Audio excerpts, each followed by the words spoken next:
नाशिकमध्ये पुन्हा एकदा नव्या वादाला तोंड फुटलं आहे। मालेगाव महानगरपालिकेतील सामूहिक नमाज पठणानंतर आता त्र्यंबकेश्वर रोडवर असलेल्या संदीप फाउंडेशनमध्ये सामूहिक नमाज पठण झाल्याचा प्रकार समोर आला आहे। मालेगाव महानगरपालिकेतील सामूहिक नमाज प्रकरण ताजं असतानाच आता या नव्या घटनेमुळे शहरात चर्चा रंगली आहे। हिंदुत्ववादी संघटनांनी या प्रकारावर तीव्र आक्षेप घेतला असून शैक्षणिक संस्थांमध्ये अशा प्रकारे धार्मिक कार्यक्रमांना परवानगी देण्यात का आली असा सवाल उपस्थित केला जात आहे। हिंदू सणांच्या कार्यक्रमावर निर्बंध असताना मुस्लिम धार्मिक कार्यक्रमांना परवानगी कशी दिली जाते असा आरोप काही कार्यकर्त्यांनी केला आहे। या पार्श्वभूमीवर संबंधितांवर तत्काळ कारवाई करण्याची मागणी करण्यात येत आहे। दरम्यान या निषेधाच्या पार्श्वभूमीवर संस्थेच्या परिसरात हनुमान चालीसा पठण देखील करण्यात आलं आहे। सर्वांना माहितीच असेल, नाशिक शहरातील मैरवणी गावातील ही शिक्षण संस्था आहे। शिक्षण संस्थेच्या आवारात शैक्षणिक शिस्त हवी की धार्मिक आखाडा पाहिजे।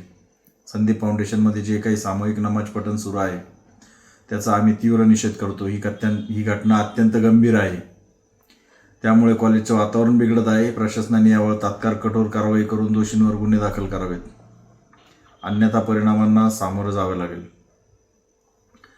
आज विद्यार्थी त्या ठिकाणी हनुमान चालीसा पठण करणार आहे आणि आपला निषेध नोंदवणार आहे।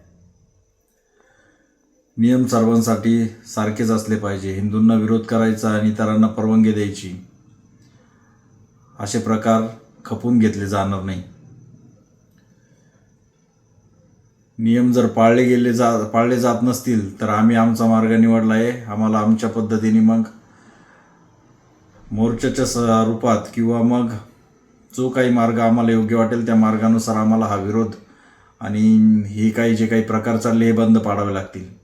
संदीप फाउंडेशनचे जे कोणी पदाधिकारी असतील संस्थेचे त्यांनी देखील याची दखल घ्यायची आहे आणि हे काही जे प्रकार चालले हे लवकरात लवकर बंद करायचे। नमस्कार, जय श्रीराम, जय शिवराय। नाशिककर काल त्र्यंबक रोड येथील मैरवणी या ठिकाणी संदीप फाउंडेशन सारख्या कॉलेजमध्ये सामूहिक नमाज पठण केले जाते।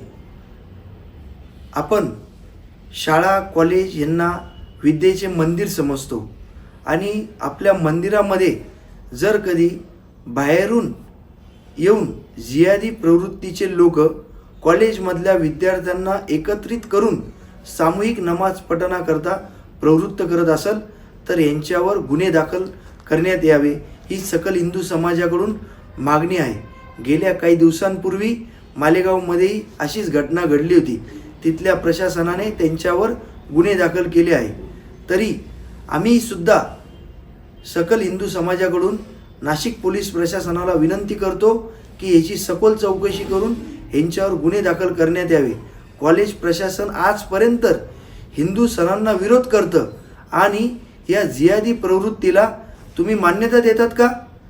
आता या प्रकरणावर स्थानिक प्रशासन कोणती भूमिका घेणार आणि नेमकी काय कारवाई करणार हे बघणं महत्त्वाचं असणार आहे। नवतेज महाराष्ट्र ब्युरो, नाशिक।